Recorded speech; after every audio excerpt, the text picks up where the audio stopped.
menyadari adanya nyawa dan roh. Yang xiaose sepenuh iman memupuk cita berbakti. Jeng Suan Mutua sepenuh iman mengikuti gentar rohani Nabi Gongzong. Jeng Jing Jing Su sepenuh iman memuliakan kitab kucing dan sesu. Jeng Sing Tato sepenuh iman menempuh jalan suci. Saja.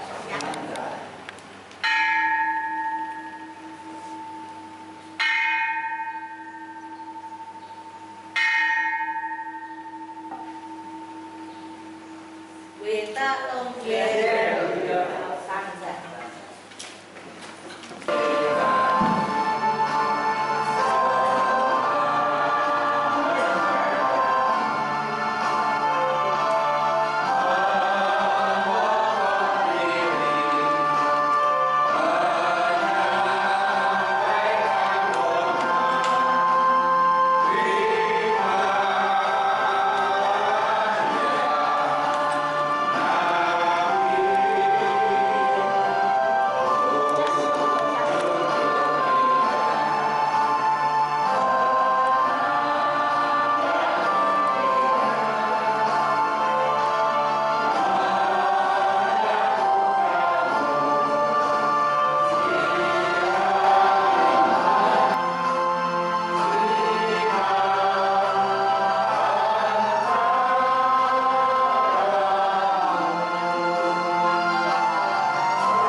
Terimalah dahulu salam pengukuhan iman kita hanya kebajikan Tuhan berkenan. Weda Tongdian Sansai.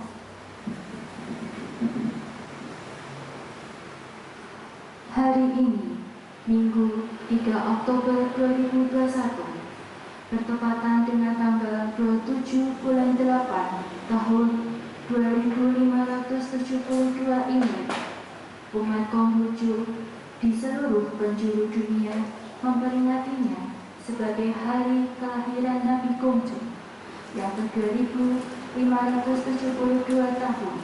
Dunia internasional menetapkan hari lahir Nabi Gongzong sebagai Hari Guru Internasional, namun tanggalnya adalah 28 September.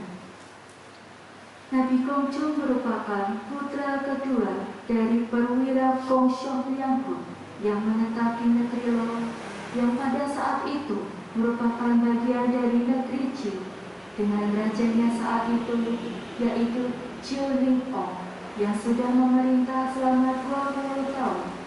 Gongxiong Lianghu, seorang perwira berperawakan tinggi besar, gagah, berbudi luhur, dan sangat terkenal sebagai orang yang sangat berbakti kepada leluhurnya. Di hari tuanya, perwira ini sangat bersedih karena walaupun beliau telah memiliki 9 putri dan seorang putra yang bernama Kompingkir, namun putra satu-satunya ini sejak kecil telah cacat sehingga tidak memungkinkan untuk menikah. Maka berarti putuslah mata Kong sampai di situ. Oleh karena itulah di usia senja perwira Kong memutuskan untuk menikah lagi dengan seorang gadis bernama Kan Tincai, putri sahabatnya, agar bisa memperoleh seorang putra yang sempurna. Menyadari kondisi suaminya tersebut, setiap pagi Bunda Kan Tincai ditemani sang suami tercinta Bapak Xiong Lianghu selalu mendaki bukit atau gunung Nisan untuk melakukan doa dan sembahyang agar keinginan mereka untuk beroleh putra terkabul.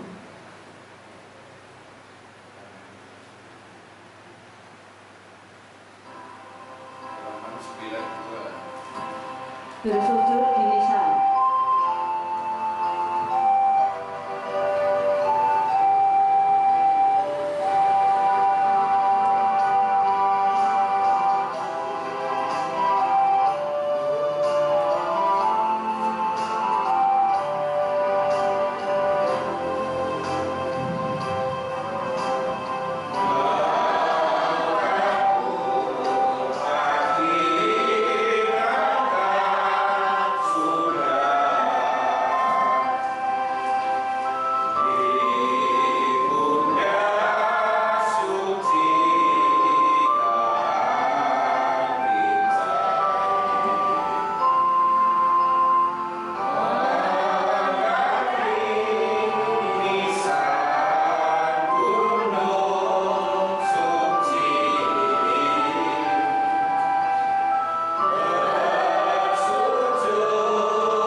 Dikisahkan setiap pasangan suci ini lewat maka rumput ilalang di sepanjang jalan akan berubah ke samping kiri dan kanan, dan setelah itu akan berdiri tegak kembali setelah pasangan ini lewat, seolah mempersilahkan keduanya untuk melewatinya.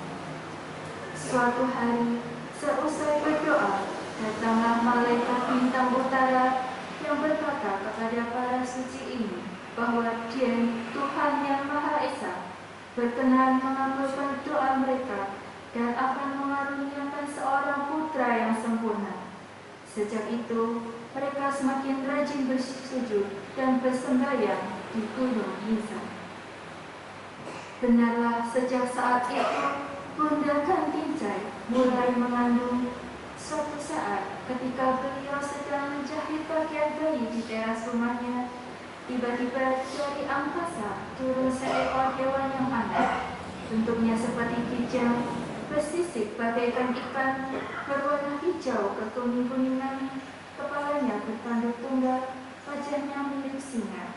Hewan ini kita kenal sebagai Sang Kili. Lagu Muncul Sang Kili pada halaman 19.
Dari hulu Sang Kili menyemburkan sebuah kitab dari batu kumala yang bertuliskan,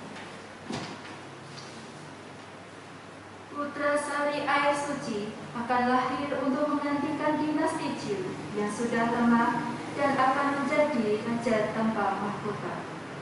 Bunda Kantinjai melepaskan pita merah yang ada di rambutnya, lalu mengikatkannya ke tanduk Sang Kili yang setelah itu segera terbang kembali meninggalkan kediaman perwira. Setelah genap bulannya diantar oleh sang suami, menuruti petunjuk dari Dian Tuhan Yang Maha Esa, Bunda Kantinjai lalu berangkat menuju Gua Kongso untuk melahirkan bayinya di sana. Malam itu langit mendadak cerah cemerlang dan terjadi banyak keajaiban menjelang sang bayi lahir, antara lain sepasang liong atau naga turun dari angkasa lalu terbang mengitari dan berjaga di sekitar gua atau lembah Kongso. Bintang utara menyorotkan cahayanya yang cemerlang. Para bidadari menari sambil memainkan musik dan bernyanyi dengan gembira. Muncul sumber air hangat, 5 malaikat tua turun ke dalam gua untuk menyambut serta memandikan sang bayi. Terdengar suara, dia sudah menurunkan seorang putra yang nabi, orang yang terkenal. Raja Tanpa Mahkota pada halaman 95.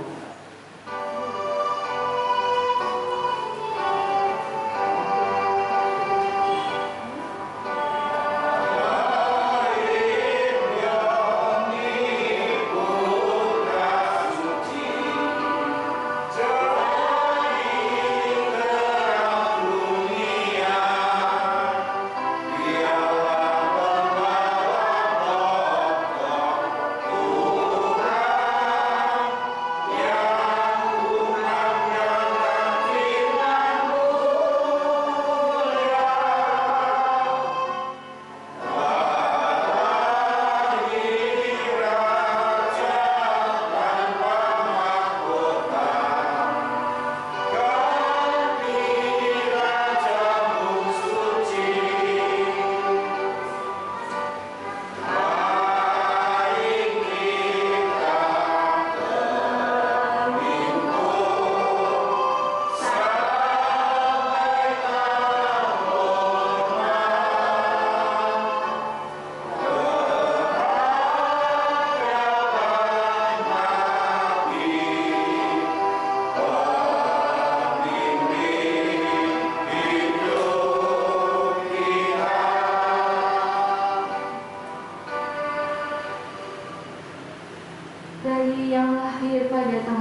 Tiongni, putra kedua dari Bukit Mi, sehingga nama lengkap beliau adalah Kong Qiu atau Kong Qiongmi atau putra kedua dari Bukit Mi, di mana saat itu Raja Chiu Ling Ong memerintah atau berkuasa selama 21 tahun.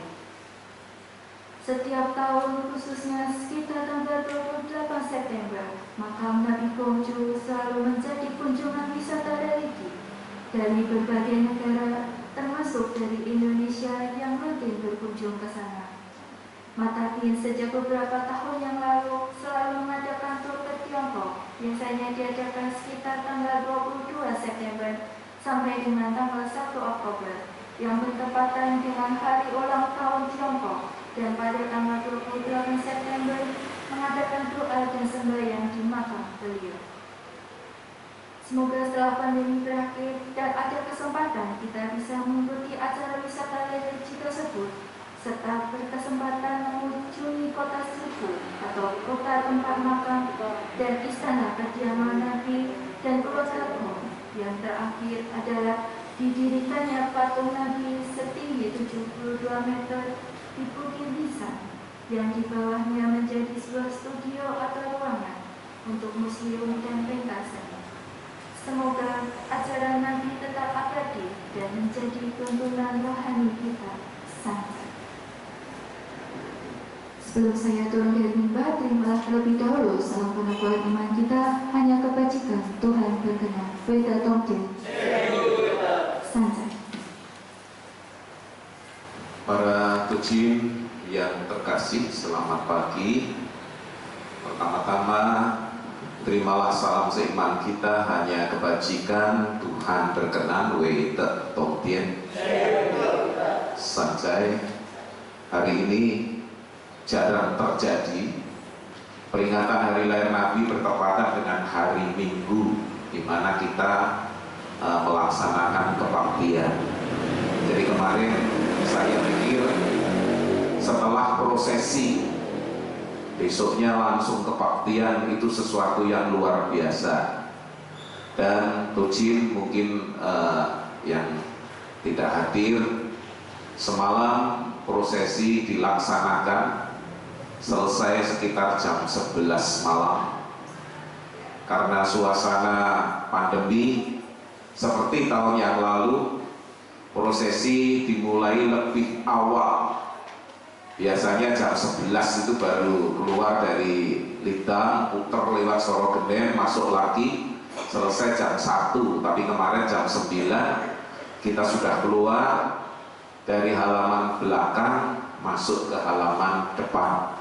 Setengah 11 lebih sudah selesai. Nah, buah dan sesaji yang ada di altar ini sudah diletakkan oleh para petugas prosesi yang tadi malam. Sesuatu yang rutin kita laksanakan.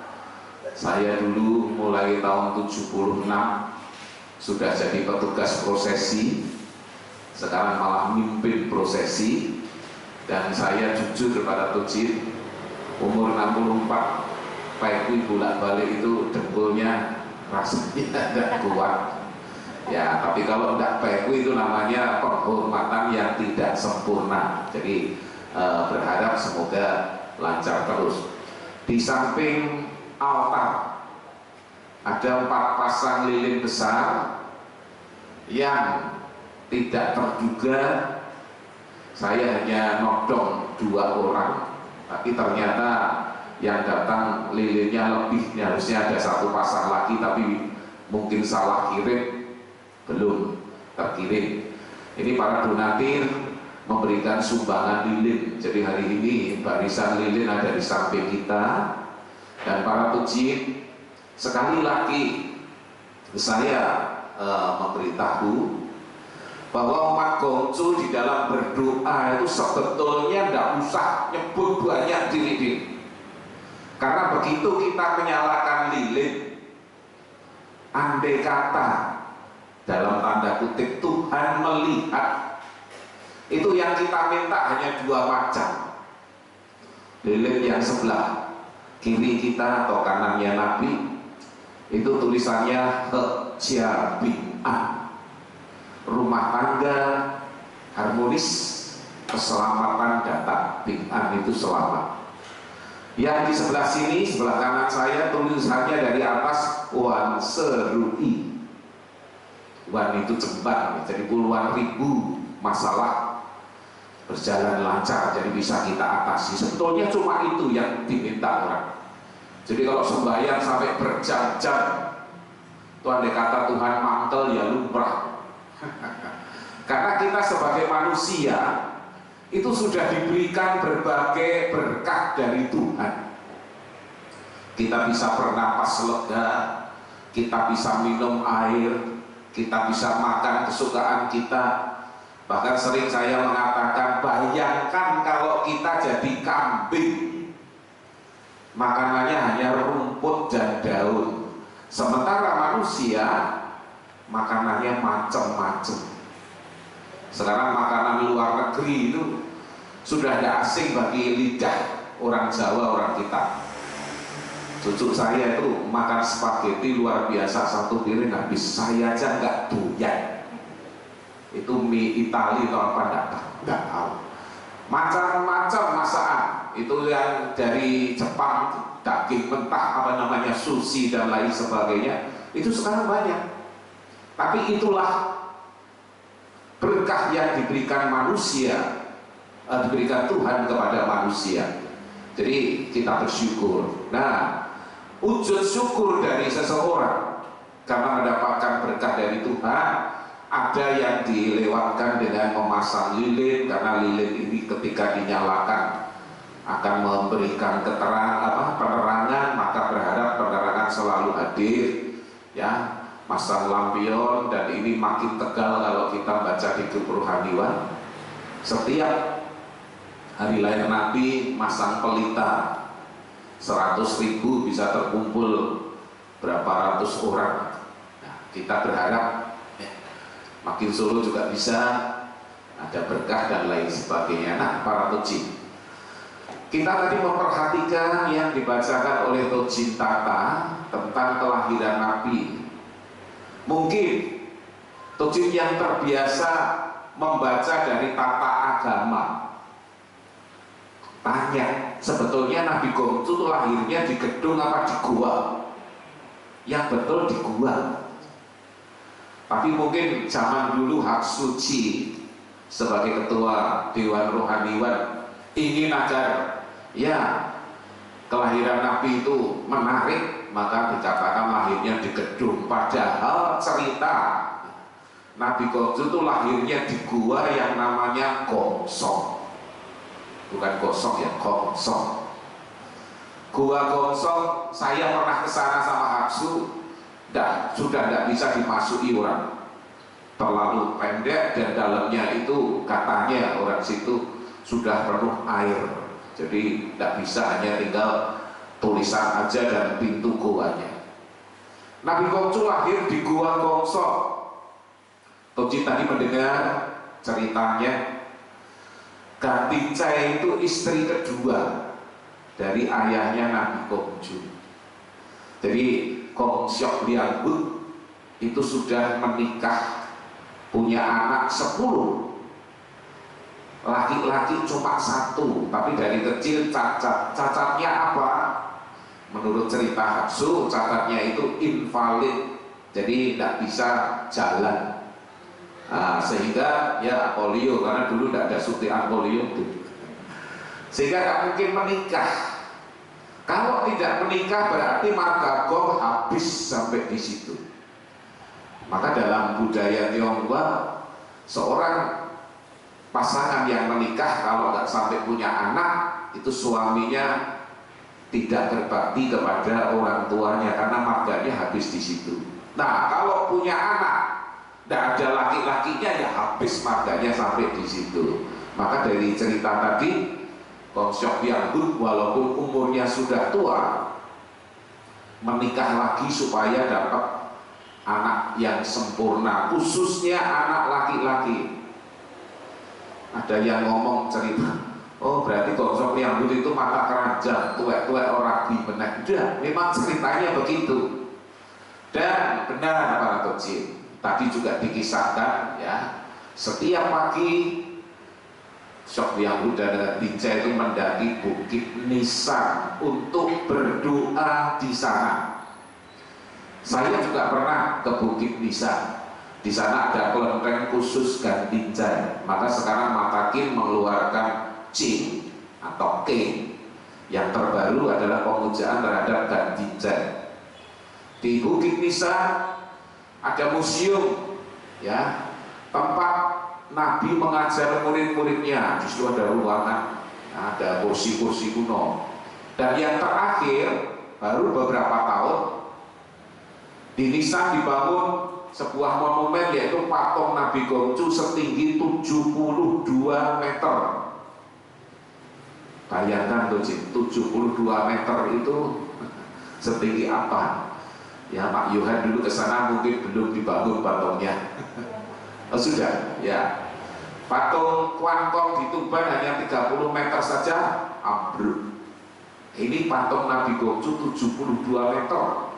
Di bawahnya menjadi ruangan untuk belajar tentang agama Konghucu.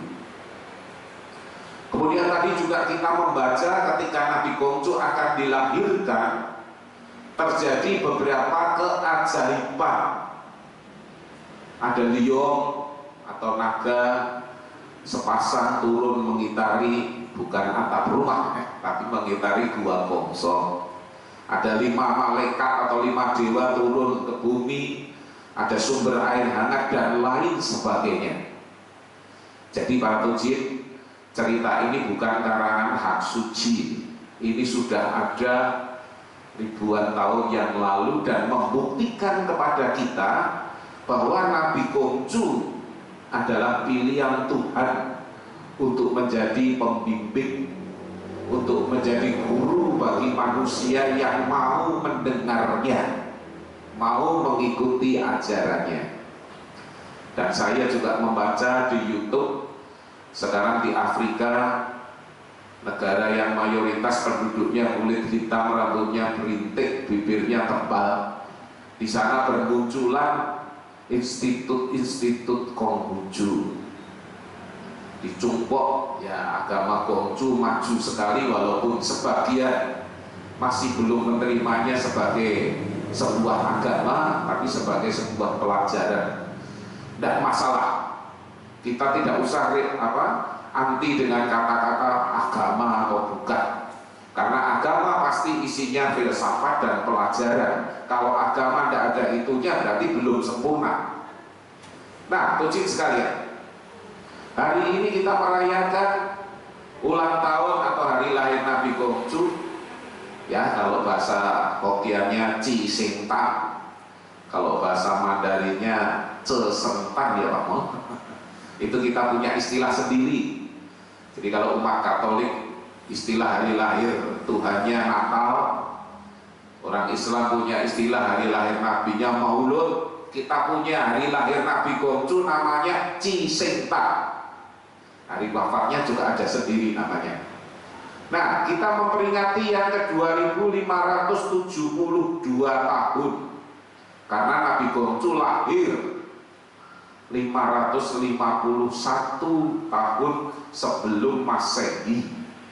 Sekarang tahun Masehi 2021, kalau ditambah 551 kita dapat angka 2572. Nah, tahun kelahiran Nabi juga dipakai sebagai awal dari penanggalan Imlek.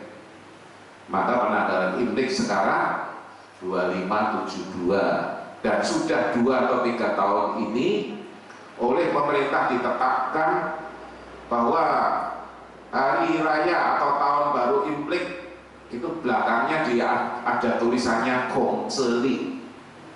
Nah, kita perlu menjelaskan kepada teman-teman, khususnya yang beragama lain, Gongceli itu apa? Gongceli itu Gongculik, penanggalan Konghucu. Jadi pemerintah sudah mengakui, pemerintah sudah menetapkan kalau Imlek itu pasti kaitannya dengan Konghucu.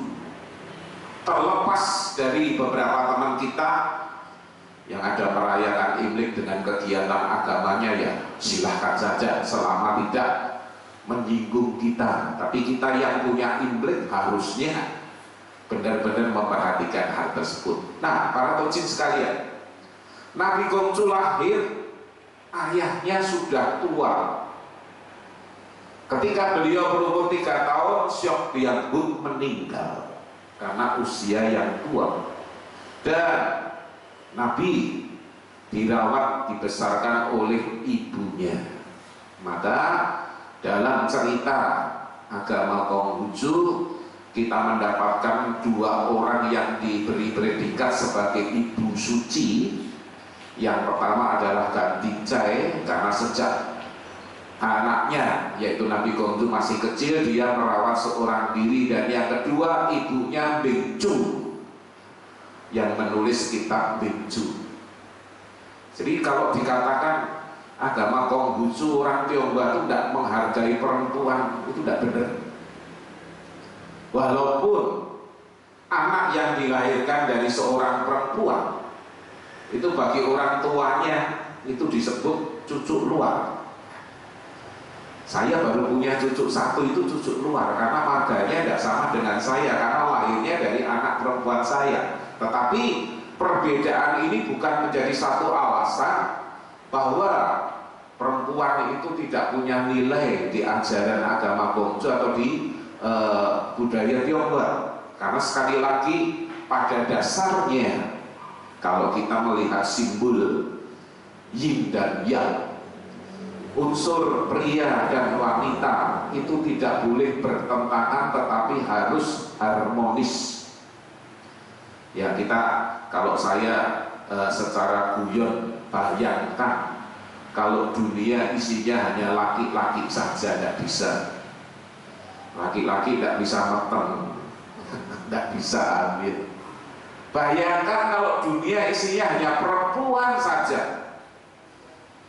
Mungkin ada kan tukang becak perempuan, saya pernah menemui di daerah mana itu, Pangkal Pinang atau apa, ada. Sopir bis perempuan banyak, pilot perempuan banyak, presiden perempuan ada.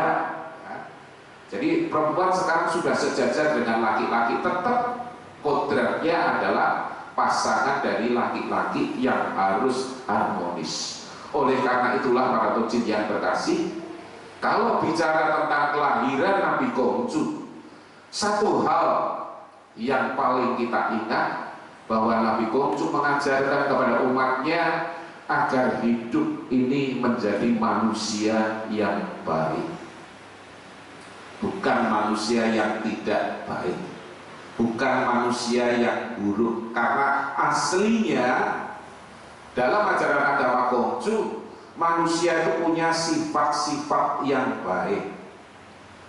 Kita pasti ingat Jinggile Bisin dan Ili Cesin. Ya, setiap kali kita berdoa, kita mengucapkan harus bisa hidup di dalam Jinggile Bisin. Cinta kasih, kebenaran, susila, bijaksana, dan menjadi manusia yang dapat dipercaya. Nah, tojin sekalian, yang paling menyolok dalam ajaran agama Konghucu adalah logo kita yang berbentuk genta atau lonceng. Beberapa tahun yang lalu ada rombongan mahasiswa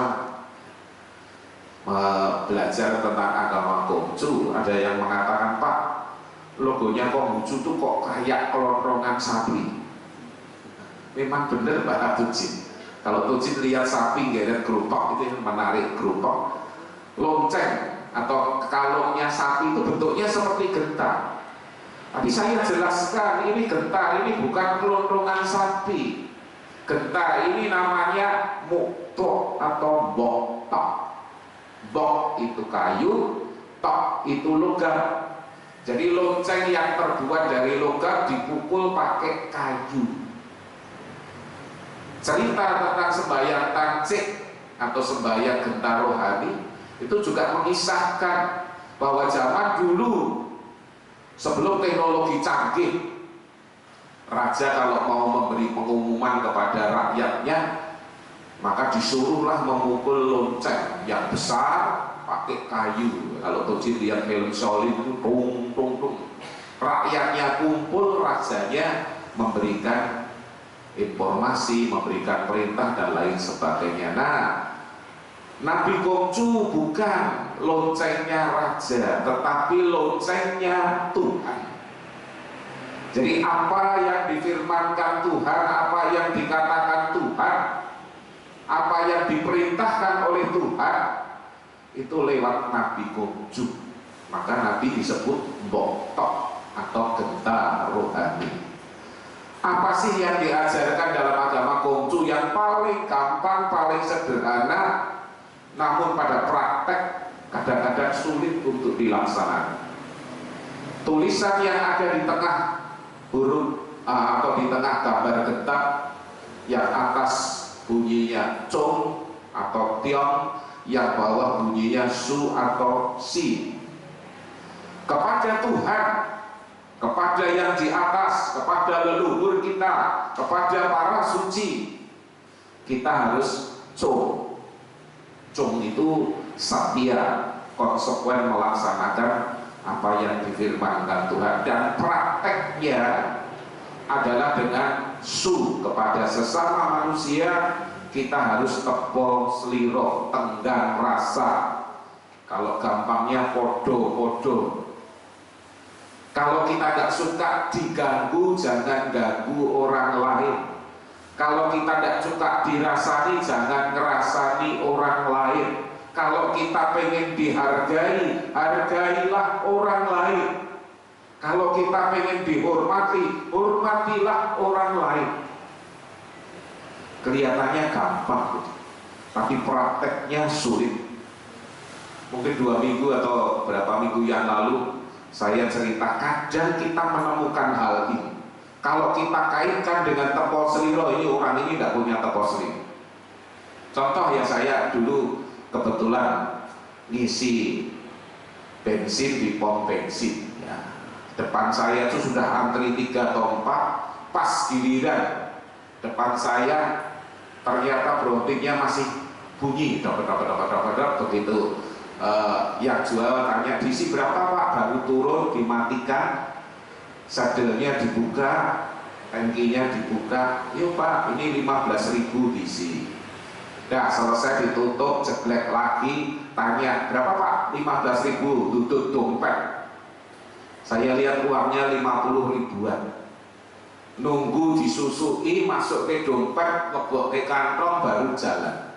Sementara saya tidak pernah. Tanya istri saya.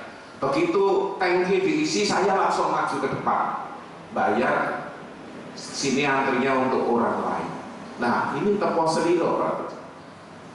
Kadang-kadang kita tidak pernah merasakan kalau orang itu mengganggu kita, tapi coba orang itu jadi kita mantuk atau tidak.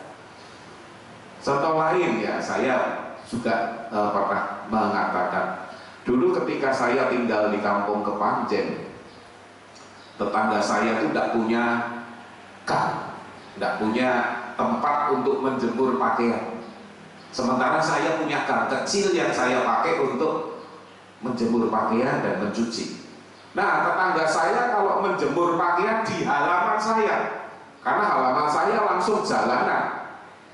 Ada orang bulan ke rumah saya, Pak Ji, orang kok jorok, mepeni jeruan kok di jalan. Nah, dikira saya. Saya ngomong itu duduk cawatku, ya nek cawatku mesti mengkilap. Saya sampai ngomong gitu, itu tak tonggo. Nah, tuh Jim, ini namanya tepo seliro.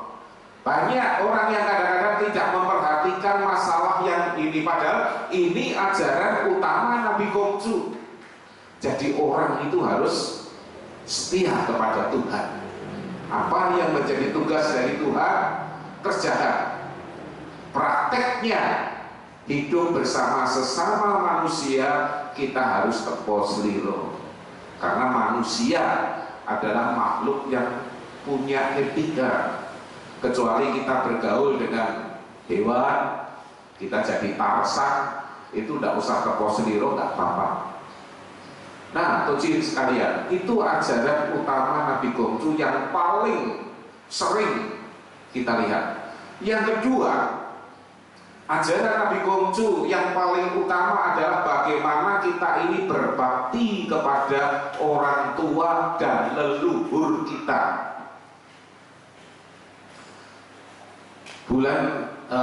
Awal bulan yang lalu kita melaksanakan upacara sembahyang Kengopeng, walaupun suasana pandemi, ternyata yang titik nama lebih banyak daripada yang biasanya. Tukang tulisnya itu Kok Yuji bisa ditanya, dibanding tahun yang lalu, tahun ini lebih banyak yang titik nama. Dan ada yang datang, ada yang minta bukti, ya saya kirim buktinya. Acara itu saya foto, kemudian saya kirim. Sumbangan masuk cukup banyak, walaupun ada satu orang yang komplain, Pak Haji jenenge bapak mbokku kleru. Kok kleru? Nanti tanya Kongci, mbokku ki jenenge apa ya? Ime ya Kongci kalau tidak salah. Xiaomi. Xiaomi sama Kok Yuji ditulis Xio-nya Xio berbakti, Me-nya Me perempuan. Padahal Xiaomi-nya yang dimaksud sana perempuan kecil, karena kata Xio itu bisa kecil, bisa berbakti, bisa tertawa. Nah, karena tidak ada contohnya. Saya ngomong sama yang ikut sumbangan itu, ya kalau nanti tahun depan minta tolong ditulis ke Mandarinnya biar tidak salah. Maka saya pesan Kongci, kalau soben tidak ada contoh Mandarin ini tidak usah ditulis Mandarin, tidak keliru.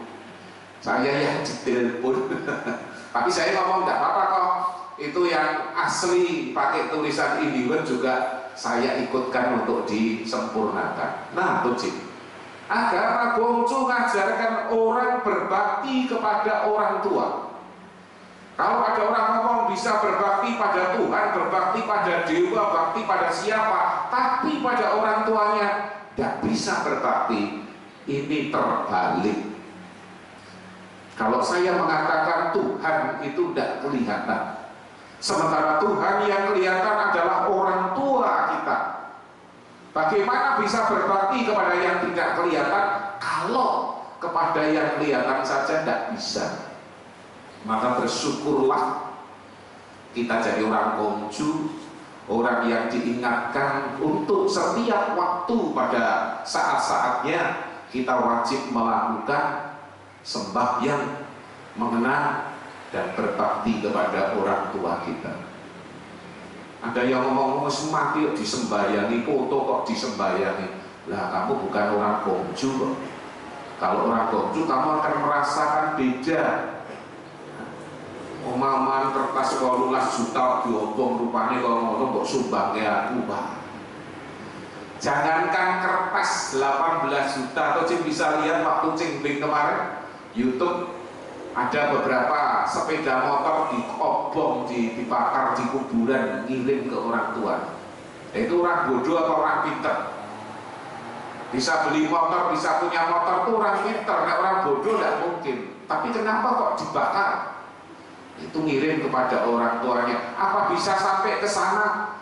Kita tidak bicara masalah itu, karena di sana itu adalah dunia yang rahasia. Kayak apa manusia tidak tahu, tapi dunia yang nyata yang kita tahu, ini yang kita harus mampu mengolahnya menjadi dunia yang bahagia. Kita berbuat baik memang karena kita orang baik. Perkara rezeki berkah datang, saya percaya ya suatu saat pasti ada. Ya, Tujin kalau membayangkan, ya, saya tidak pernah bayangkan bisa muliakan anak sampai selesai, tapi itulah berkah Tuhan. Jadi kalau ada orang ngomong bekerja berbuat baik nanti berkahnya sok nek mati, kok dadak menteni mati. Kalau sekarang kita berbuat baik kita dapat berkah, itu sudah benar. Kita sekarang baik terus sepanjang hidup, tak pernah dapat berkah, itu mesti ada yang salah. Oh, upahnya nanti di sana, sana itu di mana? Itu kalau kita. Maka sekali lagi para Tujin, agama Konghucu mengajarkan pada kita untuk berpikir yang nalar, untuk berpikir yang positif dan menjadi manusia yang baik. Nah, Tujin, mungkin itu saja yang perlu saya sampaikan karena masih ada acara lagi. Sebagai penutup, saya akan membacakan satu sabda dari Nabi Kongcu. Pada kitab Sabda Suci 4 pasal 14, Nabi Kongcu bersabda, jangan khawatir tidak punya kedudukan. Khawatirlah kalau tidak punya kemampuan untuk sebuah kedudukan. Ya, saya ulang. Jangan khawatir tidak punya kedudukan. Khawatirlah kalau tidak punya kemampuan atau kepandaian untuk suatu kedudukan. Yang berikutnya, jangan khawatir tidak ada orang yang mau mengetahui dirimu, tapi berusahalah agar mempunyai kepandaian yang bisa diketahui orang. Nah, ini dua sabda Nabi Kongcu luar biasa. Kita ingin punya posisi, kita ingin punya jabatan, kita ingin punya hal-hal yang kita inginkan. Jangan khawatir untuk jabatan, tapi berusahalah kita bekerja, kita menjadi manusia yang dapat dipercaya sehingga kita punya sebuah kedudukan. Yang kedua lagi, Nabi mengatakan jangan khawatir orang tidak mengenal kamu, tidak apa-apa, tapi khawatirlah kalau kamu tidak punya kepandaian sehingga orang tidak kenal kamu. Ya, orang kalau tanya Bupur siapa, itu guru nih Gungko awet dan 40 tahun mesti ngertinya guru nih Gungko. Coba Bupur beralih profesi yang lain belum tentu dikenal. Nah, ya saya ini kalau di luar, kalau pakai hitam-hitam, itu pendeta nih Gungko, mending.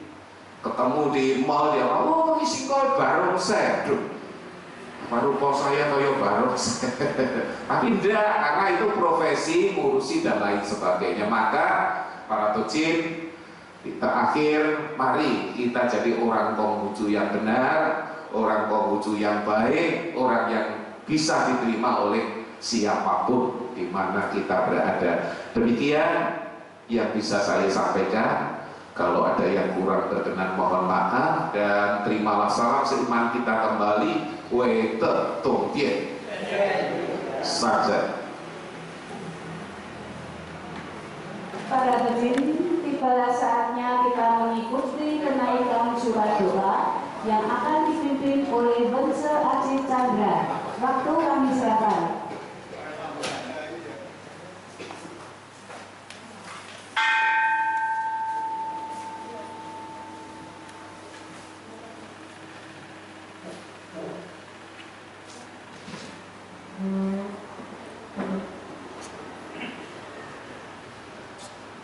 Satu jin bersama-sama kita ikuti penaikan surat doa.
kehadirat Huang Tian, Tuhan yang Maha Besar di tempat yang maha tinggi, dengan bimbingan Nabi Kongce dalam penyertaan para senming serta restu suci segenap leluhur dipermuliakanlah.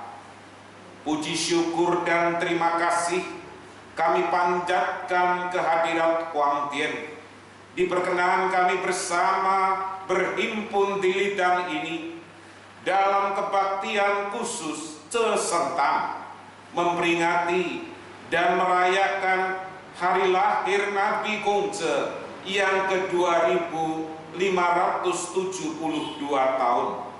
Semoga dikaruniakan kekuatan dan kemampuan kepada kami semua agar di dalam hidup ini senantiasa mampu menjunjung tinggi kebenaran, satya menegakkan firman, mengemilangkan kebajikan, dan mengamalkan sebaik-baiknya di dalam jalan suci yang Tuhan ridhoi.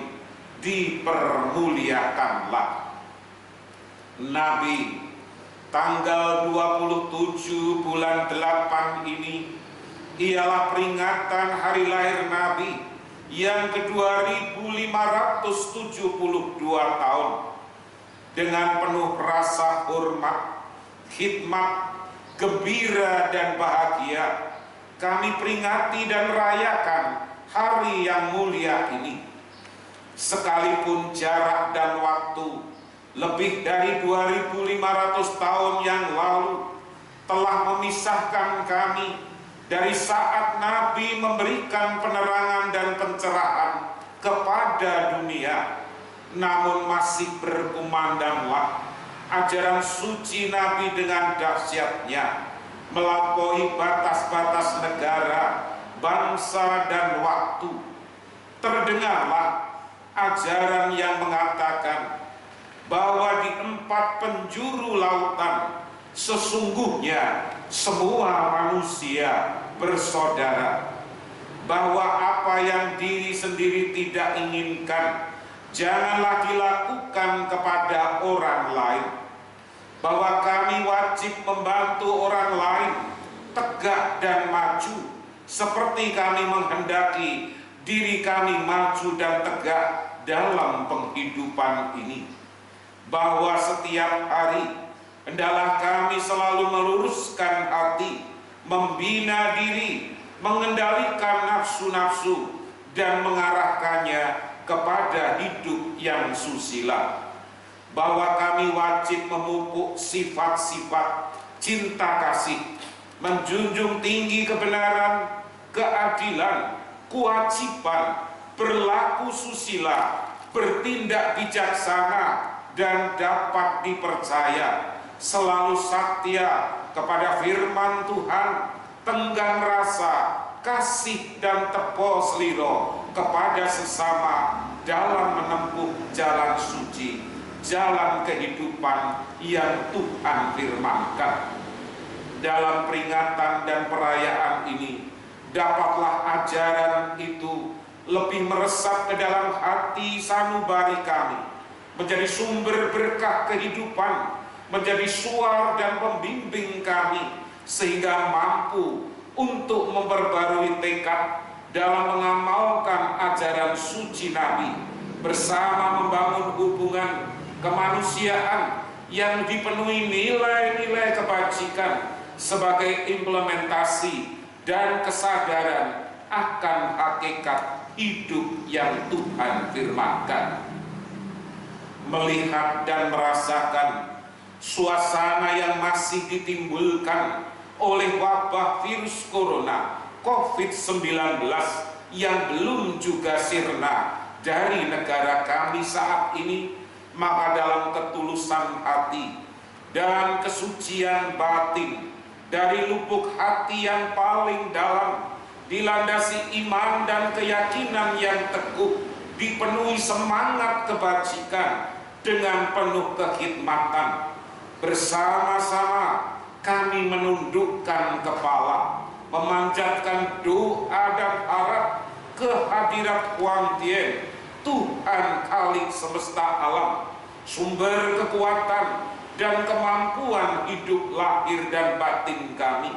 Tuhan yang maha kuasa, yang maha sempurna, yang maha segalanya, untuk berkenan memberikan kesehatan, kekuatan dan kemampuan untuk para pemimpin bangsa kami, para medis, para dokter, serta perawat yang bertugas menangani penyebaran virus tersebut, sehingga dengan kebersamaan dan kekompakan segera dapat mengatasi dan melenyapkan corona dari bumi Nusantara tercinta, sehingga masyarakat boleh kembali beraktivitas seperti semula menuju kebahagiaan, kesejahteraan, dan kedamaian.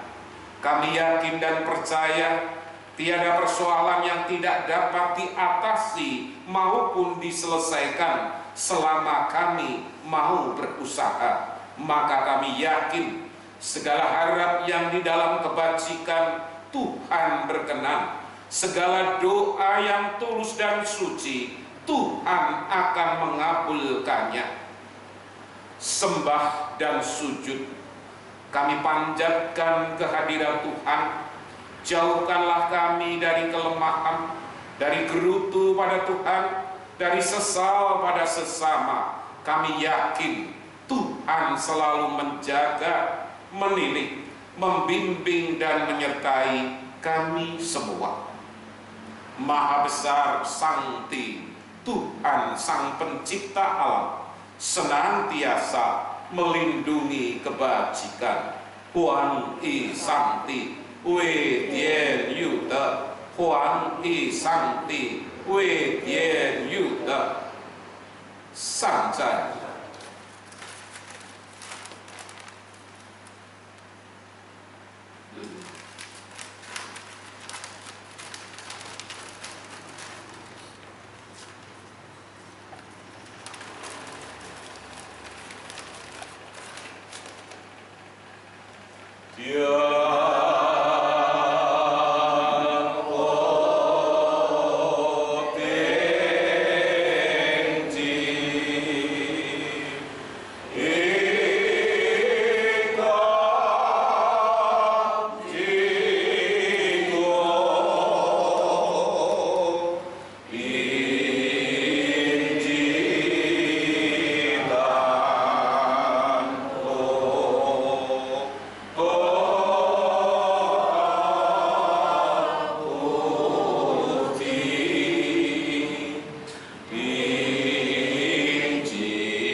Sebelum saya bacakan pemenang lomba, terima terlebih dahulu salam iman kita.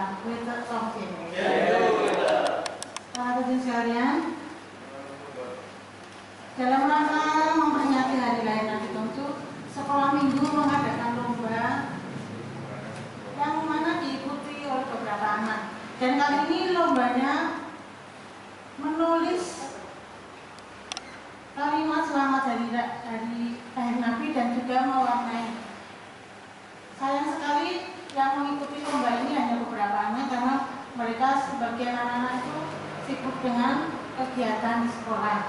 Adapun pemenang lomba dalam rangka memperingati hari lahir Nabi ini, pemenang lomba mewarnai yang pertama Ananda Ayu. Ayu masuk. Yang kedua Ananda Dea. Dia diwakili oleh I-nya Buin. Dan yang ketiga Rena nggak datang. Untuk itu kami mohon kepada Bensor Mulyadi untuk bisa ukur lagi untuk bisa memberikan hadiah.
Puji dan syukur kembali kami naikkan ke hadirat Wang Bien yang telah meramati kebaktian suci peringatan hari lahir Nabi Gongju yang dilaksanakan pada pagi hari ini berjalan dengan lancar sampai selesai.